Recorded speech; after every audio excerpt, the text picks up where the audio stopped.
Hello दोस्तों, तो कैसे हैं आप लोग। स्वागत है आपका study to know education YouTube channel में।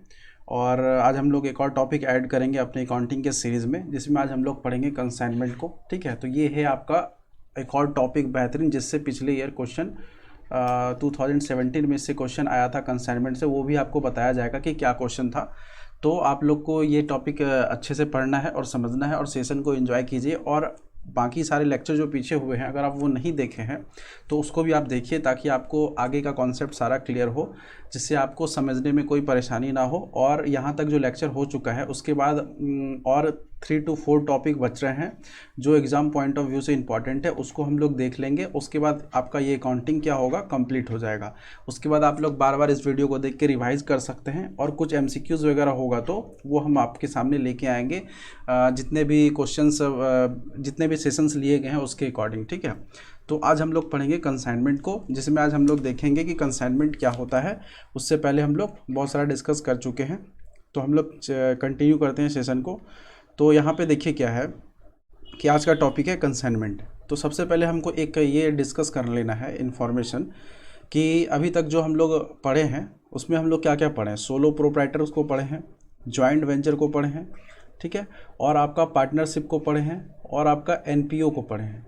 तो ये देखिए एक तरह से सारा जैसे कैसे लिंक है। इसमें क्या होता है, एक होता है पार्टनर, इसमें दो या दो से ज़्यादा कम टाइम के लिए होता है, इसमें अनलिमिटेड भी हो सकते हैं अगर पब्लिक ऑर्गेनाइजेशन है तो, और ये लॉन्ग टाइम होता है। और ये आपका नॉन प्रॉफिट ऑर्गेनाइजेशन है, जो कि वो भी आपके पिछले वाले सेशन में आप लोग देख चुके होंगे। तो आज हम लोग पढ़ेंगे कंसाइनमेंट के बारे में, और कंसाइनमेंट होता क्या है, जिसको आज हम लोग समझेंगे, और ये इम्पॉर्टेंट है। और अगर आप डेली लाइफ को इससे जोड़ के देखिएगा तो आपको ईजिली समझ में आएगा। तो ये भी कोई ज़्यादा खास बड़ा टॉपिक कन्फ्यूजिंग नहीं है, बट हाँ ईजिली और अच्छे से समझिएगा तो ये भी आपको समझ में आएगा। तो सबसे पहले देखिए कंसाइनमेंट।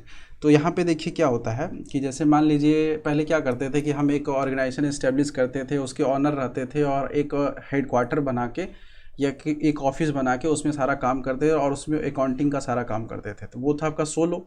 और उसी में अगर पार्टनर्स आ गए तो जॉइंट वेंचर हो गया, और उसी में अगर लॉन्ग टर्म के लिए पार्टनर्स आ गए तो पार्टनरशिप में आ गए हम लोग। ठीक है, तो ये सब चीज़ देखने के बाद अब यहाँ पे देखिए, अगर कोई कंपनी चाहती है कि अपना हेडक्वार्टर एक जगह यहाँ पर रहे, और इसका ढेर सारा ऑफिस अदर अदर इस कंट्री के कहीं कहीं स्टेट में यहाँ पे रहे, तो यहाँ पे भी इनको भी ये सारा अपना मार्केटिंग करना होता होगा। तो ये कंपनी जो है, ये इस अब एक हेडक्वार्टर, इस ये हेडक्वार्टर है आपका, और इसमें एक कंपनी का ये मान लीजिए कि ब्रांच है, यहाँ पे खोलना चाह रहे हैं। ठीक है, यहाँ पर भी आप मार्केटिंग करना चाहते हैं। मान लीजिए कि दिल्ली में आप एक ऑफिस है आपका, और आप अदर स्टेट में, बिहार में आना चाहते हैं, यूपी में आना चाहते हैं, या राजस्थान में आना चाहते हैं, उत्तराखंड में करना चाहते हैं काम। तो उसके लिए क्या किया जाएगा, तो वही आज के टॉपिक में सारा डिस्कस होगा कि हम लोग हेडक्वार्टर से अदर ब्रांच में जो काम करते हैं वो कैसे करते हैं, और उसका क्या मेंटेनेंस होता है, और उसका हम एक एग्जांपल लेंगे। ठीक है, तो सबसे पहले देखिए यहाँ पे क्या समझना है। यहाँ पे क्या करते हैं, एक होता है आपका कंसाइनर, यहाँ पे देखिए कंसाइनर लिखा हुआ है। एक होता है आपका कंसाइनर, और एक होता है आपका क्या, कंसाइनी। ठीक है, अब ये देखिए कंसाइनर कंसाइनी क्या होता है और कंसाइनमेंट क्या होता है, वो सारा बताते हैं, तभी आपको क्लियर होगा। मान लीजिए क्या हो रहा है, कोई ऑनर है, वो क्या कर रहा है, गुड को सेल करना चाहता है किसी और स्टेट में। मान लीजिए दिल्ली में वो ऑफिस है, और उसका गुड्स यहाँ दिल्ली में है, अब उसको सेल करना है बिहार में। तो बिहार में जब सेल करना है तो आपको इसको बिहार में भेजना पड़ेगा। अगर वो बिहार में भेजेंगे तो बिहार में भी तो कोई एक आदमी वहाँ पे रखना होगा इसको। ठीक है, तो वो जो आदमी होंगे, वो जो बिहार में उसके गुड्स को सेल करेगा, तो वो होता है कंसाइनी। ठीक है, एक तरह का एजेंट होता है। ठीक है, एजेंट जो कि आपके ऑफिस के लिए या आपके लिए काम करता है, और उसके बदले में क्या करता है, वो एजेंट आपसे कमीशन लेता है। ठीक है, तो वो जो एजेंट होता है उसी को हम लोग कहते हैं यहाँ पे कंसाइनी। तो ये है आपका एजेंट, और ये है आपका कंसाइनी। ठीक है, तो यहाँ पे आपको समझना है पहले कॉन्सेप्ट, फिर उसके बाद हम सारा चीज़ बताएंगे। ठीक है, तो ये है आपका एजेंट। तो आप क्या किए, दिल्ली से गुड्स बिहार में भेजे, और वो आपका एजेंट है, आपके बदले में काम कर रहा है, तो वो है आपका कंसाइनी। और वो आपके गुड्स को रिसीव करेगा और आपके गुड्स को सेल करेगा। ठीक है, और सेल करेगा, जो भी जिसको लेना हो, बायर्स को, जो भी बाय कर सकता है वो आपके गुड्स को इस एजेंट से परचेज करेगा। एक तो ये सारा सिस्टम है। और उसमें देखिए ये सब सारे प्रोसेस को करने के लिए अपने ऑनर को या अपने ऑर्गेनाइजेशन जो भी जिस मैन्युफैक्चरिंग कंपनी का जो मालिक है उसको क्या करना पड़ेगा कि गुड्स को भेजना पड़ेगा बिहार, भेजना पड़ेगा। फिर उसके बाद क्या होगा, उसमें कुछ एक्सपेंस है वो भी देना पड़ेगा। तो वो सब सारा अभी समझाते हैं। और फिर देखिए यहाँ पे एक कंसाइनर। अब ये कंसाइनर कौन है, ये कंसाइनर है आपका ऑनर। तो जो ऑनर आपका दिल्ली में बैठा है वो है आपका कंसाइनर, जो एजेंट आपका बिहार में है वो है आपका कंसाइनी। और जो ये प्रोडक्ट को यहाँ से यहाँ लेके आया, ठीक है, दिल्ली से बिहार जो गया, तो इस ये गुड्स जो होता है आपका गुड्स, इसको हम लोग क्या कहते हैं, कंसाइनमेंट, जो कि आपका यहाँ पे है कंसाइनमेंट। ठीक है, तो कंसाइनमेंट क्या होता है, आपका गुड्स होता है जो कि एक जगह से दूसरे जगह जो भेजते हैं अपने बिजनेस को बढ़ाने के लिए, तो उसको हम लोग कहते हैं गुड्स को कंसाइनमेंट। अब यहाँ पे देखिए क्या है, अब इसमें थोड़ा थोड़ा कॉन्सेप्ट आपको बताते हैं। अगर हाँ, इसमें समझना ये जरूरी है, अगर कंसाइनर क्या कर रहा है, अगर कंसाइनर क्या कर रहा है, गुड्स को भेज रहा है यहाँ पे, तो इसका मतलब ये नहीं है कि कंसाइनर इसको कंसाइनी को बेच रहा है, सेल नहीं कर रहा है। तो इसमें आपको ये समझना है पहला पॉइंट कि कंसाइनर जो भी आपका ऑनर है वो सेल नहीं करता है आपका एजेंट को। पहला चीज़, कोई भी गुड्स सेल नहीं होता है। और जो भी गुड्स इस कंसाइनर का कंसाइनी के पास जाता है, तो कंसाइनी के पास जो गुड होता है वो कंसाइनर का अधिकार में होता है। भले आप क्या किए, कंसाइनर का गुड्स को आप कंसाइनी के पास लेके गए, यहाँ पे हम लोग कंसाइनर कंसाइनी वर्ड यूज़ करेंगे ताकि आपको समझ में आए। तो यहाँ पे ओनर क्या किया, इसके पास गुड्स भेजा, तो यहाँ एजेंट के पास जो गुड है, जो भी सामान है, तो उस पर जो भी अधिकार होगा वो कंसाइनर का ही होगा, ओनर का ही होगा। बट वो सामान सिर्फ रहेगा ओनर के पास, एजेंट के पास। ठीक है, तो एजेंट के पास वो गुड्स रहेगा। और इसमें देखिए क्या हो, अगर मान लीजिए कुछ इसमें लॉसेस वगैरह होता है, लॉसेस इन द सेंस क्या कि जैसे मान लीजिए सामान को ट्रांसपोर्ट करने में टूट गया, या सामान को ट्रांसपोर्ट करने में कुछ सामान मिसप्लेस हो गया, खो गया, तो क्या होता है कि वो जो लॉस भी है वो किसका होगा, आपका वो लॉस जो है वो भी आपका ओनर का होगा। और अगर एक्सपेंसेस का बात करें तो गुड्स को यहाँ से यहाँ तक भेजने में, दिल्ली से बिहार तक भेजने में जो एक्सपेंस आएगा वो भी आपका ओनर का ही होगा। और इसमें लॉस का बता दिया और अधिकार का जो बता दिए, जिसका अधिकार हो सकता है उस गुड पे, तो वो भी आपका ओनर का ही अधिकार है। मतलब कहने का मतलब सिर्फ एज ए एजेंट यहाँ पे वर्क हो रहा है, और ये इसके बदले में क्या कर रहा है, सिर्फ कमीशन ले रहा है। बाकी क्या हो रहा है, पूरा एज ए एज्यूम कीजिए कि ऑफिस आपका बिहार में उठ के आ गया है। कहने का मतलब जो गुड्स आप दिल्ली से दिल्ली से सेल कर रहे थे, वो अब आप बिहार से सब सेल करिएगा, और सिर्फ उसके बदले में वहाँ पे एक एजेंट रहेगा आपका, और वो सारा आपके गुड्स को ऑपरेट करेगा, सेल करेगा, और उसका जो प्रॉफिट होगा वो कमीशन रख के और सारे प्रॉफिट को आपको भेजेगा। तो ओनर क्या होता है, वो सिर्फ रिस्पॉन्सिबल होता है प्रॉफिट का।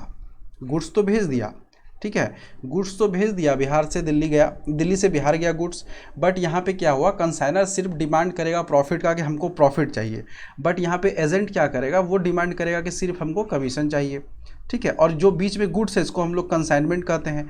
अब इसके ट्रांसपोर्ट करने या भेजने में, या कहीं मान लीजिए कुछ बिहार में ही कुछ ऐसा स्पेस लेके वहाँ पे एक घर वगैरह बना के वहाँ पे गुड्स को स्टोर किया जा रहा है या रखा जा रहा है, या उस जिस स्पेस का उसका रेंट पेड किया जा रहा है, तो वो सब भी अभी डिस्कस करेंगे। अब यहाँ पे देखिए गुड्स क्या हो गया, बिहार में स्टोर हो गया।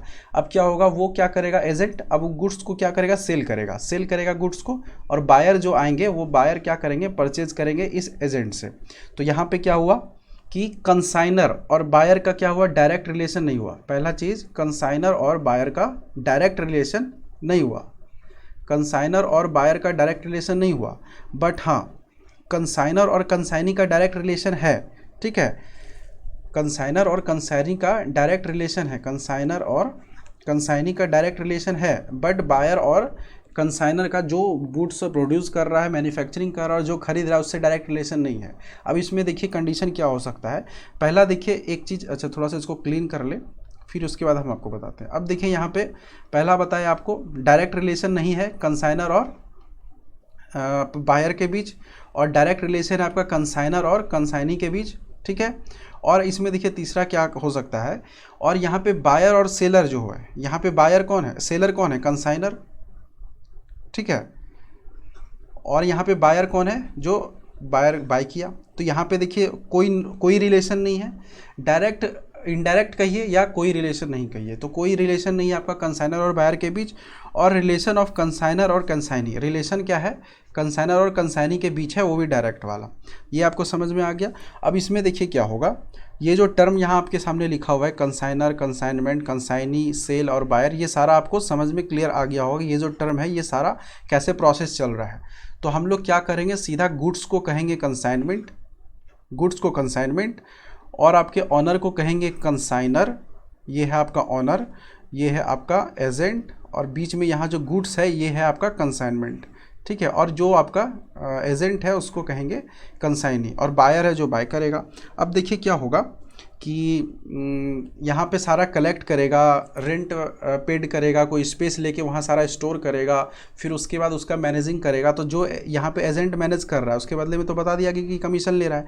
अब इसमें देखिए क्या होगा कि गुड्स जो भेजा उसमें क्या कॉस्ट आएगा, वो सब सारा भी देखिए। अब देखिए क्या हो रहा है, दिल्ली से बिहार गुड्स आ रहा है, तो इसमें क्या क्या हो सकता है, कॉस्ट जो ऑनर है उसका क्या क्या एक्सपेंस होगा। तो यहाँ पे देखिए कॉस्ट ऑफ गुड्स होगा, ठीक है, जो सामान आएगा उसका खर्चा होगा, और जो पैकिंग करके जो भेजा गया तो वो पैकिंग का खर्चा आएगा।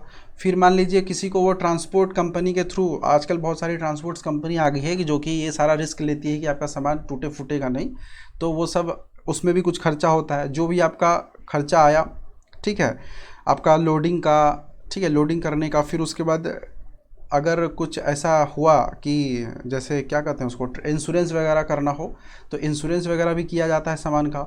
और मान लीजिए कुछ ज़्यादा अमाउंट का जा रहा है तो उसके लिए टैक्स या ड्यूटी वगैरह भी लगता है। आप लोग टैक्स वाले चैप्टर में देख सकते हैं, इकोनॉमिक्स में कवर किया गया, इकोनॉमिक्स का प्लेलिस्ट में देख लीजिएगा कि टैक्स चैप्टर है, उसमें आप लोग पढ़ सकते हैं। तो उसमें क्या होता है कि जो भी टैक्स वगैरह या ड्यूटी वगैरह लगता है ट्रांसपोर्ट का, वो यहाँ पे होगा। तो ये सारा जो सारा खर्चा आ रहा है, ठीक है, तो ये किसके द्वारा किया जा रहा है, कंसाइनर के द्वारा, ऑन गुड्स टू एजेंट। क्या हो रहा है कि कंसाइनर गुड्स भेज रहा है एजेंट को, तो उसमें देखिए ये सब खर्चा आ रहा है। तो ये सब क्या है, एक तरह से गुड्स को ट्रांसपोर्ट करने में खर्चा आ रहा है, ठीक है। तो ये आपको समझना था, ये आपको बता दिया गया कि खर्चा ये आ रहा है। तो ये भी क्या है, एक तरह का एक्सपेंस है आपका। और अगर फिर मान लीजिए कि अब एजेंट्स के द्वारा कुछ खर्चा भी हो सकता है। ये था आपका क्या, ऑनर के द्वारा एजेंट को जो भेजा जा रहा है। अब यहाँ पे क्या हुआ, एजेंट भी कुछ एक्सपेंस करेगा अपना। तो यहाँ जो एजेंट खर्च करेगा ये अपने पैसा से नहीं करेगा खर्च, उसके लिए भी क्या होगा, जिम्मेदार कौन होगा, ऑनर। ऑनर इसको वो पे करेगा। तो by agent on good, on good पे जो एजेंट खर्चा कर रहा है, एक्सपेंस गिवन बाय कंसाइनर, वो क्या करेगा, कंसाइनर एक्सपेंस गिव करेगा, मतलब कंसाइनर उसका एक्सपेंस देगा। जैसे में देखिए सामान आया तो उसको उतारना है तो अनलोडिंग का खर्चा, या आपका जो भी भाड़ा वगैरह, रेंट जहाँ पे आप वो स्टोर कर रहे हैं उसका एरिया का चार्ज, या जो भी हाउस या जो भी फर्म लिए हैं उसका रेंट, तो रेंट वगैरह देना हो, या कुछ गोडाउन वगैरह लिए हैं तो उसके लिए सारा खर्चा, या उसका सैलरी वगैरह भी देना होता होगा एजेंट का, जो एजेंट रखा है। तो ये क्या है, सारा खर्चा है जो कि ये भी ऑनर देता है। अब इंश्योरेंस ऑफ गुड्स, अब मान लीजिए वो तो ट्रांसपोर्टिंग का इंश्योरेंस था ना, ड्यूटी। अब इसके पास भी जो स्टोर है जो यहाँ पे करेगा उसके लिए भी कुछ इंश्योरेंस वगैरह कराएगा कि इंश्योरेंस ऑफ गुड। अब मान लीजिए कि ये सारा सामान जब आया, अब इसका यहाँ पे सेलिंग करना है तो इसके लिए क्या करेगा, एडवर्टाइजमेंट भी करेगा आपके एजेंट, तो ताकि आपका सामान जल्दी बिके और फिर उसके बाद आपको बेनिफिट मिले और इसका भी कमीशन इसको मिल जाए। तो ये सब चीज़ को देखते हुए यहाँ पे क्या हुआ, एजेंट क्या किया, अपने और से खर्चा किया, जो कि इसका खर्चा भी ऑनर देगा। और ऑनर जो गुड्स ट्रांसपोर्ट करके इसके पास भेजा तो वो ऑनर जो खर्चा किया वो भी, ये देखिए यहाँ पे ये खर्चा हुआ। तो ये जो एक्सपेंस है, तो ये आपका ऑनर के थ्रू एक्सपेंस हुआ, ये आपका एजेंट के थ्रू एक्सपेंस हुआ, बट इसका पे क्या करेगा, ऑनर करेगा। तो ये आपका सारा कॉन्सेप्ट आपको समझ में आ रहा हो, चल क्या रहा है, कंसाइनमेंट, कंसाइनी और कंसाइनर का क्या सिस्टम है यहाँ पे, बस वही आपको देखना है। यहाँ पे क्या हुआ कि एक हेडक्वार्टर से आप अलग अलग जगह ट्रांसपोर्ट कर रहे हैं, तो उसका क्या अकाउंटिंग में रोल है वो सब देखना है। तब यहाँ पे आपको समझ में आ गया कि क्या है, ठीक है। तो यहाँ पे हम एक चीज़ और आपको बता दें।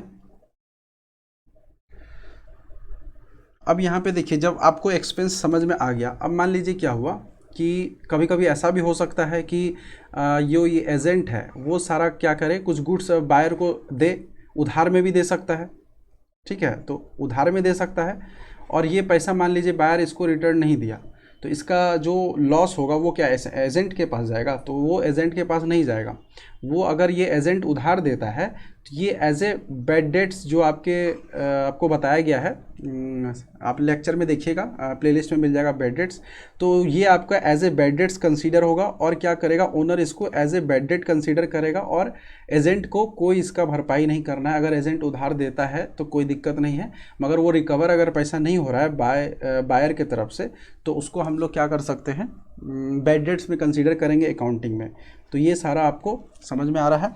अब यहाँ पे देखिए एक्सपेंस जो होता है 2 टाइप का होता है इसमें। अब यहाँ पे आपको बताया ये सारा एक्सपेंस, इतना सारा खर्चा है। अब यहाँ पे आपको बता रहे हैं कि एक्सपेंस होता है 2 टाइप का। सबसे पहला होता है एक एक्सपेंस रिकरिंग एक्सपेंस और दूसरा होता है आपका नॉन रिकरिंग एक्सपेंस। ठीक है, अब रिकरिंग एक्सपेंस क्या होगा, नॉन रिकरिंग एक्सपेंस क्या होगा।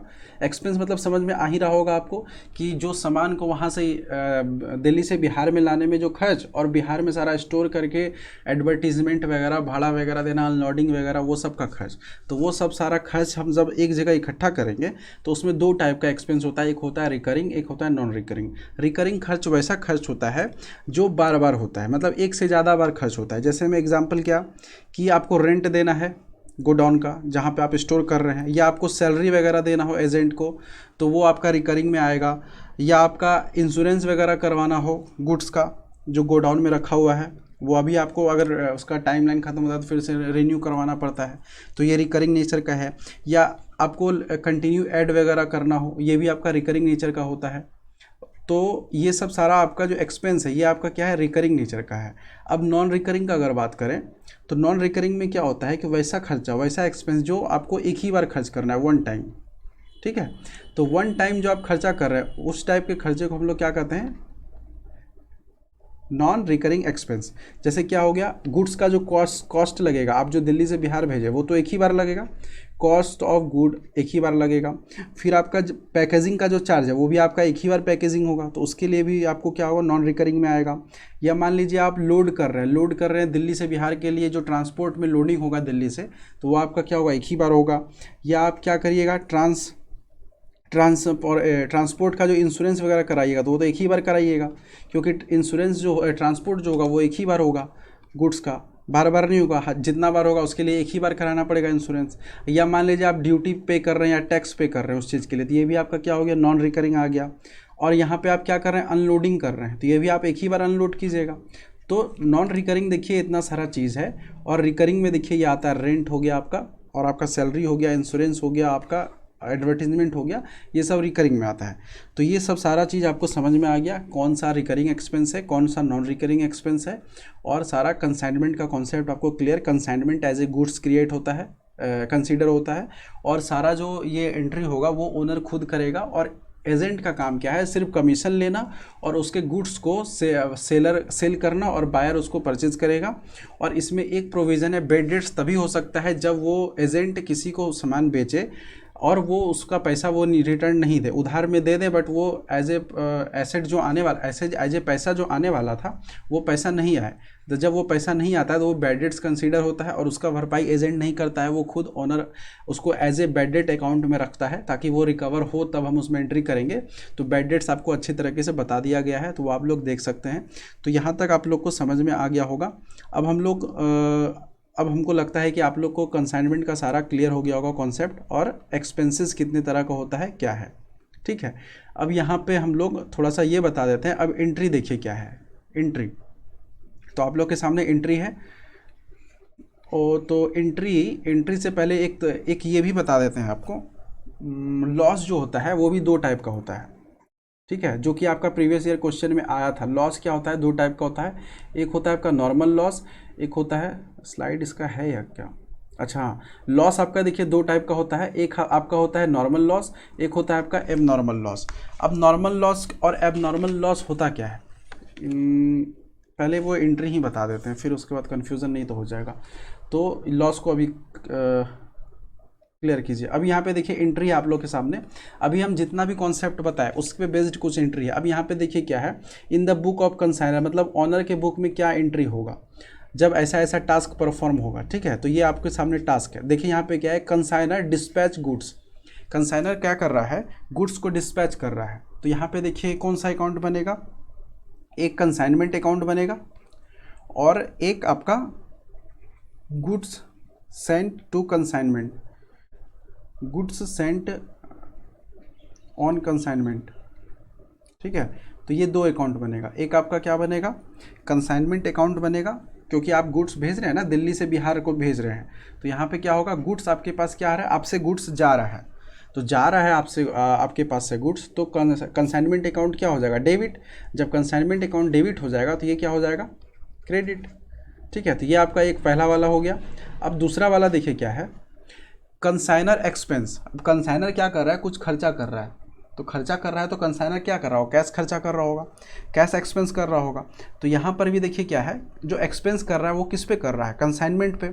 तो ये कंसाइनमेंट अकाउंट फिर से बनेगा एक आपका, तो कंसाइनमेंट अकाउंट क्या होगा, और उसके बाद दूसरा अकाउंट क्या होगा, टू कैश, एक कैश अकाउंट बनेगा ना, एक कैश अकाउंट आपका बनेगा, तो ये कैश अकाउंट होगा और आपका एक कंसाइनमेंट अकाउंट होगा। तो यहाँ पे देखिए क्या हो रहा है, कंसाइनर एक्सपेंस कर रहा है, यानी कि पैसा खर्च कर रहा होगा। जब पैसा जा रहा है तो कैश अकाउंट क्या हो जाएगा, आपका क्रेडिट, और यहाँ पे जब ये क्रेडिट है तो ये आपका ऑटोमेटिक हो जाएगा डेबिट, क्योंकि सेम पर टास्क के लिए क्रेडिट डेबिट होता है। तो ये आपको समझ में आ गया। अब देखिए यहाँ पे तीसरा क्वेश्चन क्या है, तीसरा टास्क, कंसाइनी एडवांस। अब क्या कर रहा है, कंसाइनी क्या कर रहा है, एडवांस कुछ दे रहा है। इसका मतलब क्या है कि जो आपका एजेंट है, कभी कभी देखिए होता क्या है कि अगर आपका मालिक आपको अगर सामान दे रहा है बेचने के लिए, उसके बदले में आपके लिए श्योरिटी कुछ होना चाहिए ना, कि आप क्या श्योर हैं कि आपको सामान देंगे तो आप लेके भागिएगा नहीं।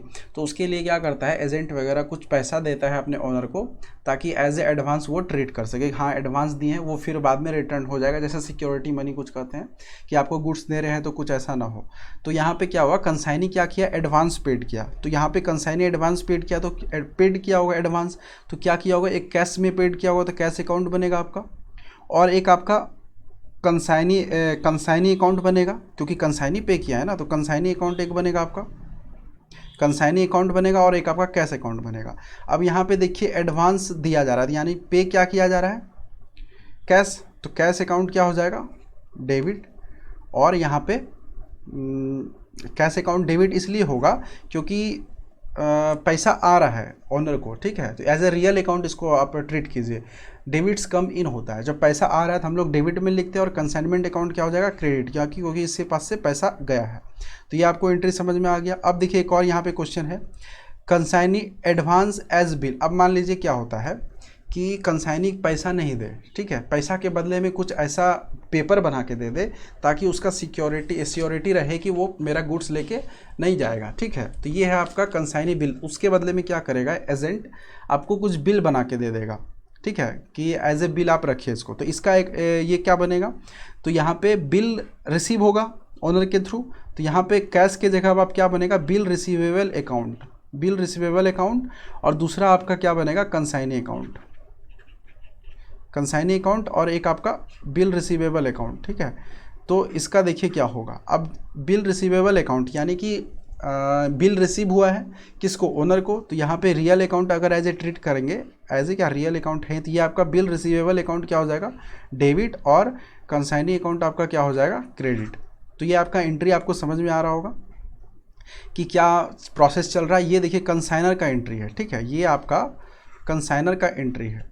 तो आपको ये कंसाइनर के साइड में एंट्री हो रहा है, और एजेंट यहाँ पे कोई एंट्री नहीं कर रहा है। तो ये सारा टास्क हो सकता है।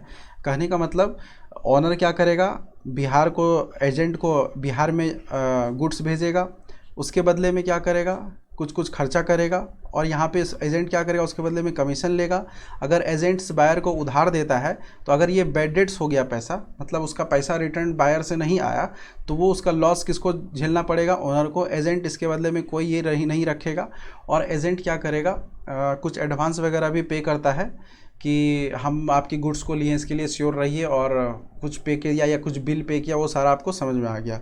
तो ये था आपका कंसाइनमेंट का सारा वर्ड। यहाँ पे हम लोग जब भी यूज़ करेंगे तो इसमें आपका अकाउंट जो यूज़ होगा, या तो कंसाइनमेंट अकाउंट होगा, या तो कंसाइनी अकाउंट होगा, या तो आपका ये या तो बिल रिसीवेबल, या जो भी है, कैश तो होता ही है। तो यही सारा अकाउंट यूज़ होगा और कोई अकाउंट यूज़ नहीं होगा, इसके अलावा और कोई अकाउंट यूज़ नहीं होगा। अगर होगा तो प्रॉफिट लॉस अकाउंट यूज़ हो सकता है, क्योंकि इसमें प्रॉफिट एक्सपेंस और इनकम का बात है, तो प्रॉफिट लॉस अकाउंट भी यूज़ हो सकता है। तो वो हम एज ए क्वेश्चन आपको बताएंगे कि पिछले ईयर क्या क्वेश्चन आया था। ठीक है, अब हम लोग बात करते हैं लॉस का। तो लॉस देखिए दो तरह का होता है, नॉर्मल लॉस और एबनॉर्मल लॉस। तो नॉर्मल लॉस और एबनॉर्मल लॉस, इसका मतलब क्या है? नॉर्मल लॉस कहने का मतलब है कि वैसा लॉस जिस पे मेरा कंट्रोल नहीं है, वो तो होना ही तय है, मतलब तय तो है ही कि होगा ही। जैसे मान लीजिए आप ट्रांसपोर्ट कर रहे हैं दिल्ली से बिहार में, मान लीजिए कुछ ऑयल ला रहे हैं, ऑयल का डब्बा सब ढेर सारा है, या कुछ ऐसा गुड्स ला लीजिए जो रॉ मटेरियल हो, जैसे मान लीजिए आटा है या कुछ भी है, तो आपको लाने में बोरी में मान लीजिए पैकेट सारा बना हुआ है या कंटेनर में तेल है, ठीक है, तो वो लाते टाइम क्या होगा, कुछ ना कुछ मान लीजिए 100 लीटर का बना हुआ है, ठीक है, तो वो लाते लाते आपका हो सकता है 98 हो जाए, ठीक है, या हो सकता है 95 हो जाए। तो ये आपका नॉर्मल लॉस में होता है। सामान्य लॉस वो बाय नेचुरल होता है, वो आपको उसके लिए आपको झेलना ही पड़ेगा। और इस लॉस का कोई इंश्योरेंस वगैरह भी नहीं होता है। आपको अगर पूछा जाए कि लॉस का इंश्योरेंस होता है क्या, तो लॉस का इंश्योरेंस वैसे लॉस का नहीं होता है जो नॉर्मल हो, नॉर्मल लॉस का इंश्योरेंस नहीं होता है। और अगर एबनॉर्मल लॉस का इंश्योरेंस पूछा जाए तो होगा, तो वो एबनॉर्मल लॉस भी आपको बताएंगे क्या होता है, मतलब उसमें कैसे हम लोग ट्रीट करेंगे एबनॉर्मल लॉस को। तो नॉर्मल लॉस आपको समझ में आ गया कि बाय नेचुरल जो सामान्य हानि है उसके लिए कोई नहीं है, उसके लिए ऑनर खुद अपने आप को लेके चलता है कि ये नॉर्मल लॉस होगा ही। तो उसमें क्या करता है, या तो कुछ एक्स्ट्रा दे देता है, एक्स्ट्रा नहीं मतलब यही देता है, या वो क्या करता है अपने रेट में कुछ कंसेशन वगैरह कर देता है। ठीक है, तो ये है आपका नॉर्मल लॉस। और एक होता है आपका एबनॉर्मल लॉस। तो एबनॉर्मल लॉस इसको हम लोग कहते हैं असामान्य हानि, जो कि आपका बाय नेचुरल नहीं होता है, नेचुरल नहीं होता है। अब ये देखिए क्या क्या होता है, और इसमें इंश्योरेंस वगैरह अगर बात किया जाए तो नेचुरल लॉस, एबनॉर्मल लॉस का इंश्योरेंस होता है, और ये आपका बाय नेचर नहीं होता है। ठीक है, अब इसमें देखिए एबनॉर्मल लॉस में जैसे एग्जांपल ले ले कि जो फर्नीचर का कुछ सामान था, आया, फिर ट्रांसपोर्ट हुआ, ठीक है, ट्रांसपोर्ट होके आया। अब उसमें क्या हुआ कि जहाँ पे हम लोग स्टोर किए अनलोडिंग करके, वहाँ पे आग लग गया। तो आग लग गया तो मान लीजिए कुछ ये तो नॉर्मल लॉस नहीं है, एबनॉर्मल लॉस है, और हम इसका इंश्योरेंस वगैरह भी करा के रखे थे नॉर्मल लॉस का। तो मान लीजिए कि 10,000 का सामान था, ठीक है, 10,000 का सामान था, तो वो 10,000 का सामान में आग लग गई। अब मान लीजिए जलने के बाद उसमें जो सामान बचता है, मान लीजिए सारा नहीं जला, लगभग समझ लीजिए कि 1,000 के आसपास का सामान उसमें स्टोर करके बचा, ठीक है। तो उसका जो वैल्यू होगा, प्रेजेंट वैल्यू, उस समय का वैल्यू, तो उस समय का वैल्यू एज ए गुड्स सिर्फ 1,000 रुपया निकला। तो बाकी का हमको जो 9,000 है, ठीक है, 10,000 था, बाकी का 9,000 क्या हुआ, वो कैसे रिकवर होगा? अगर आप इंश्योरेंस कराए हैं तो उसका इंश्योरेंस का भी वैल्यू मिलेगा। तो मान लीजिए इंश्योरेंस का वैल्यू आपको मिल गया 6,000, जो भी मिल गया, तो आपका ये दो वैल्यू आया, 1,000 तो आपका वो एक्चुअल वैल्यू था, और इंश्योरेंस का वैल्यू आपको मिला जलने के बाद 6,000। तो टोटल आपको कितना हो गया, 7,000। तो फिर भी देखिए अभी क्या है आपका, ये भी आपको 3,000 के आसपास लॉस लग रहा है। तो ये जो लॉस है, तो इसी सब सारा जो टास्क हो रहा है, 7,000 यहाँ पे हुआ, इंश्योरेंस का 6,000 आया, और यहाँ पे आपको क्या हुआ, लॉस लग गया, ठीक है। तो ये सब का सारा जो एंट्री होगा वो कैसे करते हैं, वो हम इसमें पढ़ेंगे एबनॉर्मल लॉस में। ऐसा नहीं कि कोई ये बड़ा चीज़ है, एबनॉर्मल लॉस आपको बता दिया गया, वो लोग सब कुछ आप लोग जानते हैं, बस आपको एंट्री समझना है। मान लीजिए अब क्या हुआ कि जो एक्चुअल वैल्यू था इसका 1,000, यहाँ पे देखिए कौन कौन सा अकाउंट बनेगा, एक आपका कैश अकाउंट बनेगा, ठीक है, और एक आपका इंश्योरेंस अकाउंट बनेगा, क्योंकि इंश्योरेंस वगैरह का यूज़ हो रहा है, और एक आपका प्रॉफिट लॉस अकाउंट बनेगा, क्योंकि बाद में हम लोग मेज़र करेंगे ना क्या प्रॉफिट हुआ क्या लॉस हुआ, ठीक है। यहाँ पे हमको क्या हुआ, 3,000 का लॉस हुआ, तो प्रॉफिट एंड लॉस बनेगा, ठीक है। और एक आपका बनेगा कंसाइनमेंट अकाउंट, ठीक है, कंसाइनमेंट अकाउंट, क्योंकि बहुत सारा चीज़ एक साथ हो रहा है, तो इसलिए ये एक साथ एंट्री होगा। आप मान लीजिए जो सारा डेबिट होगा तो सारे डेबिट को एक बार जोड़ देंगे, या सारा क्रेडिट होगा तो सारे क्रेडिट को जोड़ देंगे। तो यहाँ पे देखते हैं डेबिट क्या क्रेडिट क्या होता है। तो सबसे पहले देखिए यहाँ पे कैश अकाउंट है। तो कैश अकाउंट क्या है कि मेरे पास वैल्यू क्या बचा, 1,000 रुपया। तो ये क्या है, मेरे पास अभी है, मेरे पास, मेरे से गया नहीं है। तो ये कैश अकाउंट में क्या हो जाएगा, 1,000 डेबिट होगा, और होगा क्या, 1,000, ठीक है। अब यहाँ पे इंश्योरेंस अकाउंट, ये भी क्या हुआ, इंश्योरेंस का वैल्यू हमको मिला, तो ये भी आपका क्या होगा, डेबिट, मेरे पास हमको मिला पैसा। तो यहाँ पे एज अ रियल अकाउंट क्या होता है, डेबिट कम्स इन, तो यहाँ पे हमको ये इंश्योरेंस अकाउंट का वैल्यू मिला, तो यहाँ पे आपका हो गया 6,000 रुपया। और यहाँ पे प्रॉफिट लॉस अकाउंट में देखिए क्या हो गया, अब हमको देखिए लॉस लगा, तो वो भी जो लॉस लगा वो मेरे पास ही है अभी वो लॉस, ठीक है। हम किसी के ऊपर बर्डन नहीं दिए हैं, ठीक है। बट अगर हाँ यही चीज़ को हम अगर कंसाइनमेंट अकाउंट में रिटर्न करेंगे तो वो टोटल कितना रुपया का था पैसा वो हम लिखेंगे। तो यहाँ पे लॉस अकाउंट में क्या होगा, ये भी लॉस अकाउंट क्या होगा, डेबिट, वो भी आपको रिकवर करना होगा ना। अगर आप ऑनर हैं, आपको लॉस लगा, ठीक है, आप यहाँ पे लिख सकते हैं लॉस, बट वो भी आपका ही एसेट है। लॉस आपको भरपाई करना पड़ेगा, क्योंकि कंपनी क्या करती है, लॉस हमेशा लेके चलती है, प्रॉफिट लेके नहीं चलती है।